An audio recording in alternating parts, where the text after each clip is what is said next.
Teckwrap Crafts sent me this bubble-free mirror chrome vinyl to try out, and I love the colour, so I thought I would make a mug. You need to first remove the protective film before cutting.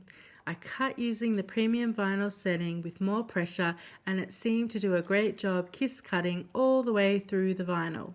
It cut like butter and was really easy to weed, but I did have a little trouble removing the negative vinyl as some of the letters did pull up also. I probably won't use this foil on detailed designs with large amounts of small text, but I'm really happy with how it is cut through. I love how the backing paper is actually not paper, so the design came off really easily and didn't stick to the backing paper like other brands do.